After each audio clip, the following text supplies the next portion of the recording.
Alright, hello everybody.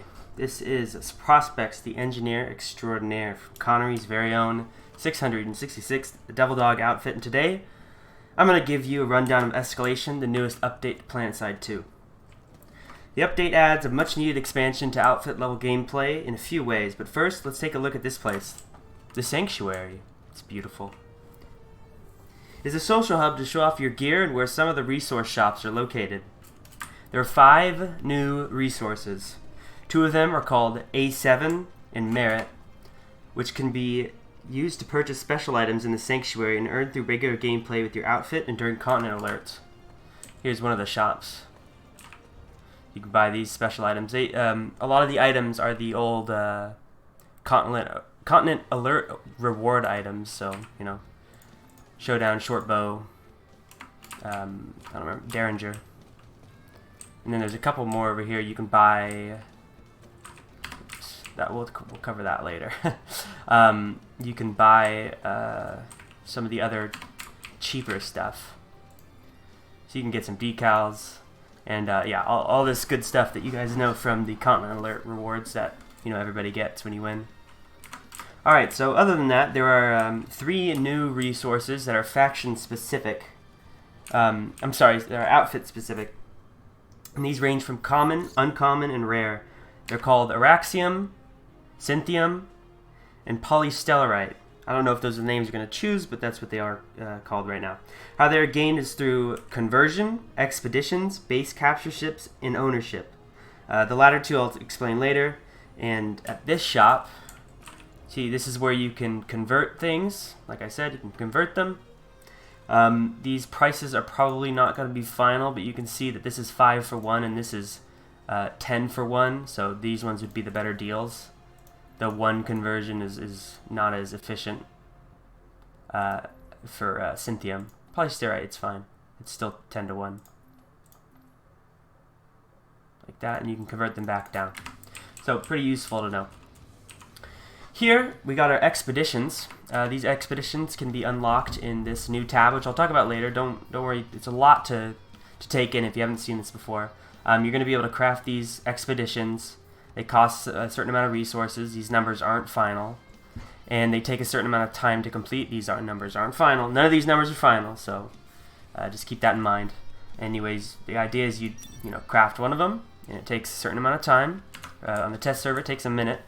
And here, if you come to this guy in the Sanctuary, you talk to him, Expedition Coordinator, and you're going to be able to get a certain amount of, well, this time we took Polystellarite. And, well, our outfit got some Polystellarite. I'm not sure exactly how many, but if you're keeping track, it was probably 2. Alright, so what I was saying is all these resources can be used to craft these new items, which, yes, we'll get into later, but they can only be crafted by certain people with a high enough rank or with the proper permissions. In this outfit, I have all the permissions, so I can craft all the items, but outfit leaders will be able to choose what permissions each rank will get to have. And there's a lot of new ranks.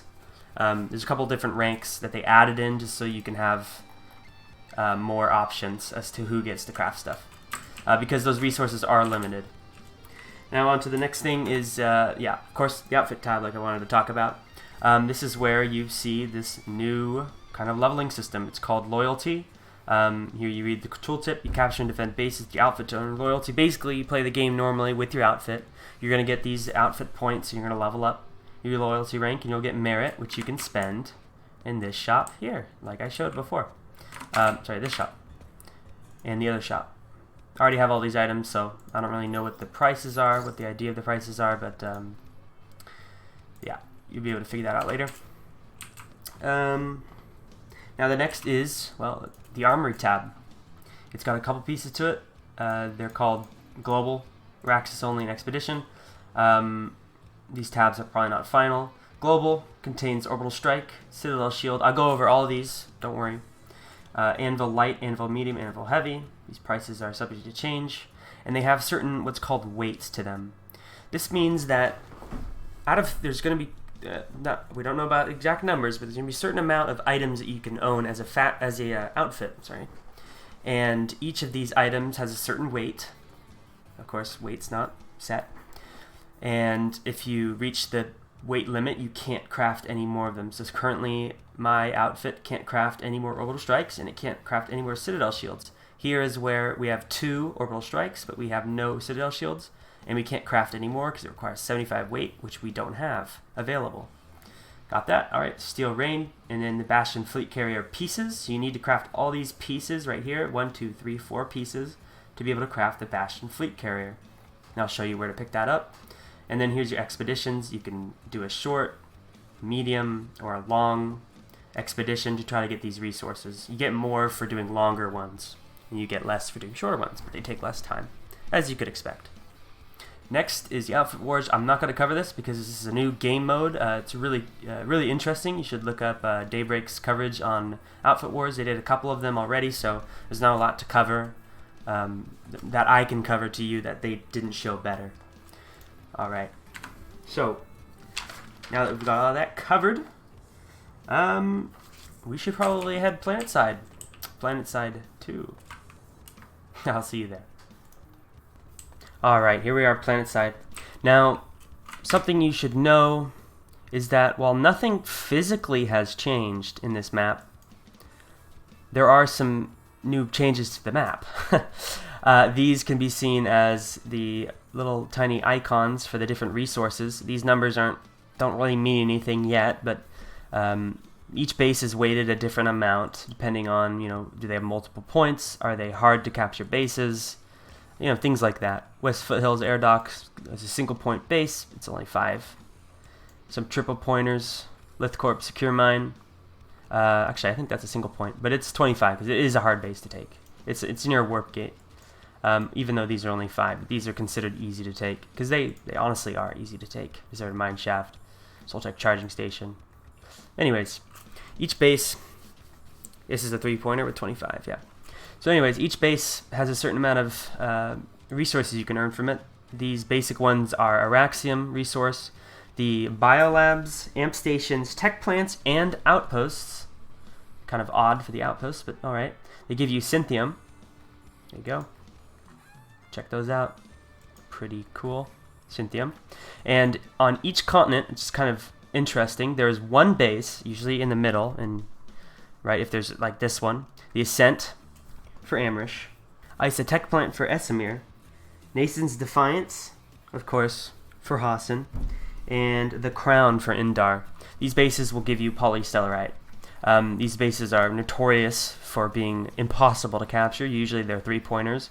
In the case of the Crown, it's a 5-pointer. And so they'll give you a certain amount of polystellarite when you capture them. Now, you get different amounts of polystellarite if your faction is the actual named faction, as you can see up here. I'm trying to show it right there. So basically, the wildcards will get more polystellarite than anyone else, but still, the outfits that were involved in taking the Ascent will also get resources. So not just the one that has the name, but also the outfits that were involved. So you don't have to worry if you don't have a big outfit, you can still get points. Alright, so now that we've covered the boring stuff, let's get to the really cool stuff, what I consider to be the really cool stuff. So let's cover some of the war assets. All these new craftable items are called war assets, and all of them can be right-clickable on the map. This is kind of an interesting concept, a little bit weird, something people are probably not used to. But basically, so everyone can hit Alt, and this is a neat little way that you can quickly access your minimap without having to go backing out and losing track of where you are.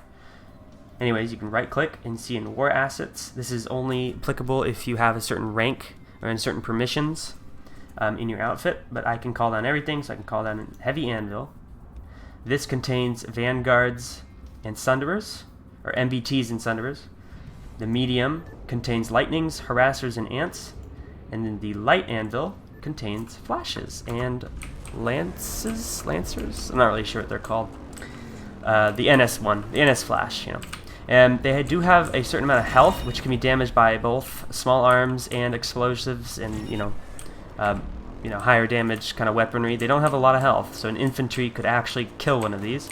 So if you were to pull one of these out in the middle of a field during a battle, the enemy tanks can actually shoot it even before it comes down. They can shoot this area because it technically exists as an entity, and they can shoot it and can prevent you from actually picking anything up. See, your own loadouts exist here. There's no preset, so your own loadouts, you spawn them, they're completely free. No nanite cost anyways. They're not free, but there's no nanite cost. The destruction just goes away, and you can't place these on any people, and you can't place them on any entities at all. If there's anything in the way, you can't place them. So don't even think about dropping an anvil on anybody. Alright. Next is orbital strikes. Of course, you can just right-click anywhere on the map. We'll go ahead and call an orbital strike on the enemy bastion, and we can watch. It pretty much immediately comes up. It marks it. I don't know. It's probably bugging out right now, but anyways, it calls an orbital strike. It's exactly how you know it is. Looks like they just died, so that's awesome. Yep, just heard it. Yep, it's down. Alright, so nice. The TR's bastion is down. You don't get any big points for taking it down, unfortunately, but that's how it works. Now, the Citadel shields, let me try crafting up one of those. Hopefully, we should have the weight now that we use an orbital strike. So pull up a Citadel shield.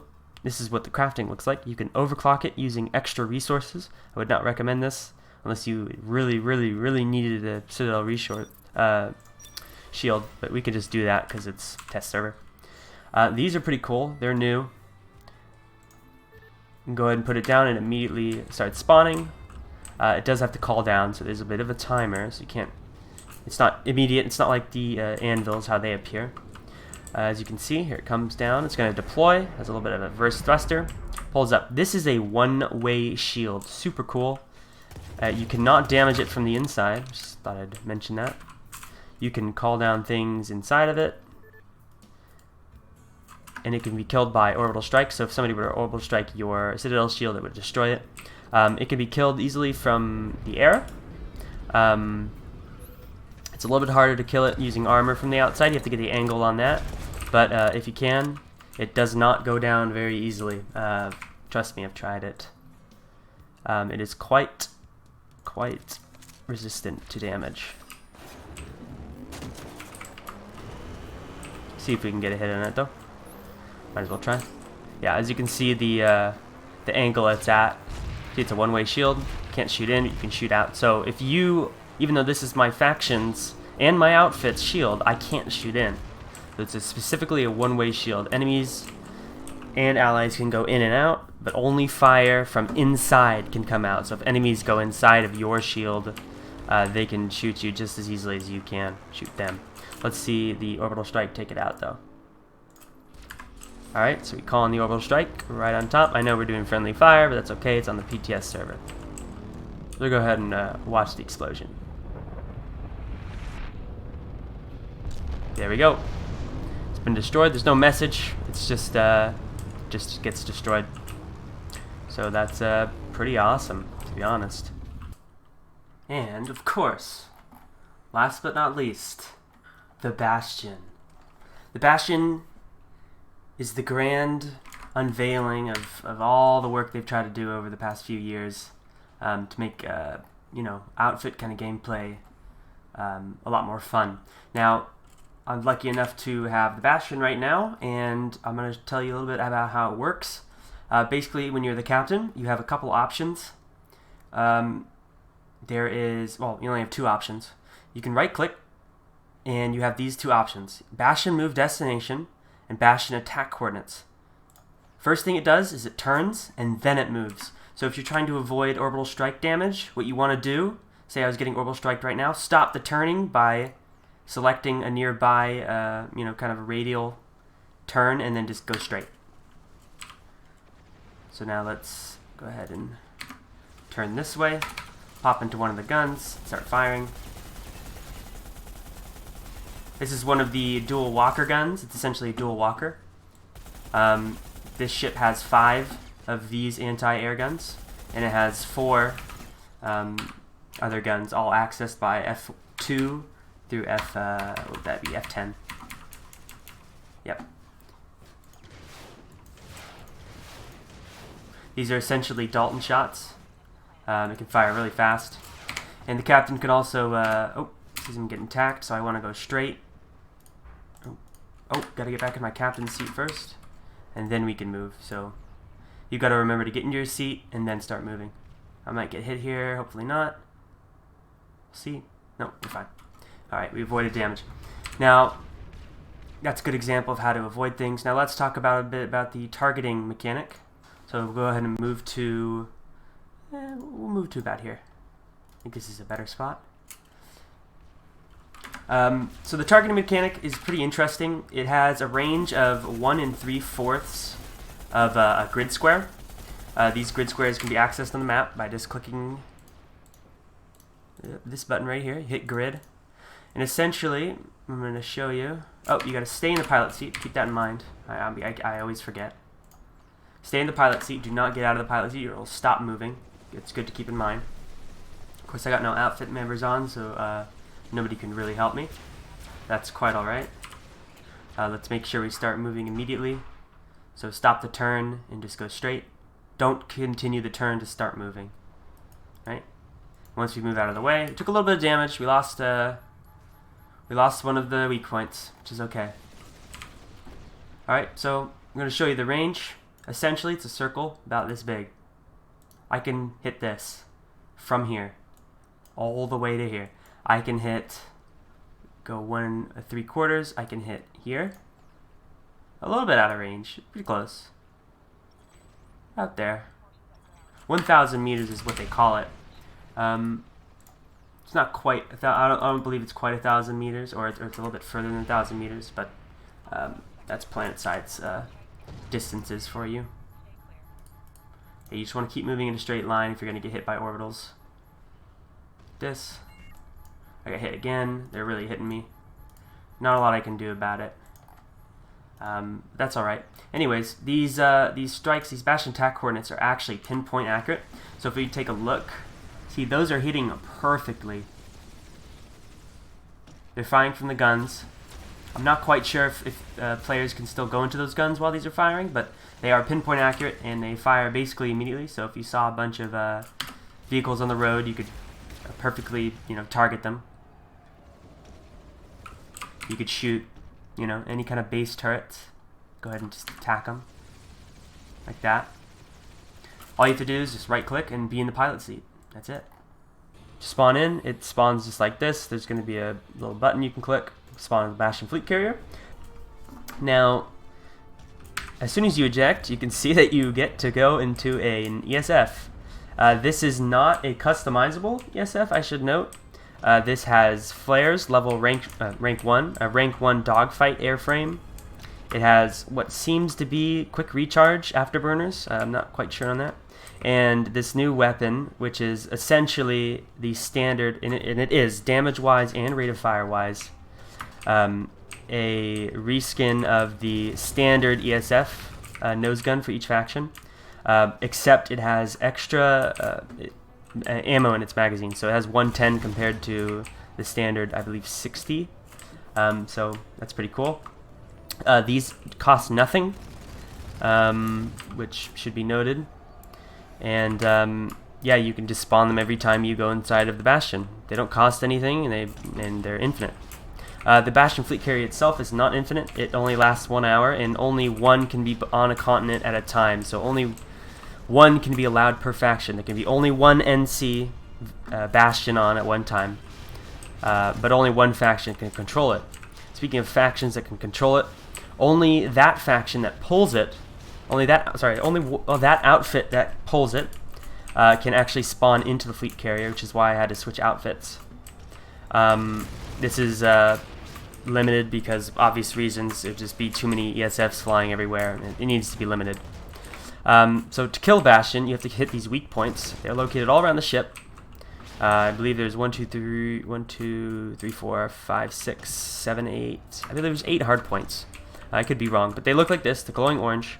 You can hit them with any non-small arms fire, so flak cannons do work against it. I don't believe they work currently, but on the next build of the PTS, they should be working. And as soon as they're all destroyed, this whole Bastion fleet carrier goes down in flames. It's an awesome explosion. I can't show it right now because I don't have any footage of it, but it is quite enjoyable to see. Obviously, these things are freaking awesome. I didn't really get to cover that, but I mean, that's, you know, that's pretty obvious. You're allowed to have 50,000 certs. Now, it should be noted that they do not take any damage. No damage whatsoever. At all. Ever. They will never take damage if you do not hit the hard points. The hard points themselves have a lot of health. I think it's about, I want to say 30,000 health? 50,000 possibly? That's like 10 vanguards? I'm not sure. It's a lot of health. They're pretty hard to hit. From the ground, they're not that hard to hit, especially with flat cannons or walkers. But there's only 2 on the bottom. The rest are on the top and the sides, so you're not going to be able to hit them from the bottom very easily. Orbital strikes do damage them. However, with the proper piloting skills, you will be able to avoid orbital strikes every time, really. Unless you were to get hit by like 3 or more coordinated orbital strikes. That could possibly take you out.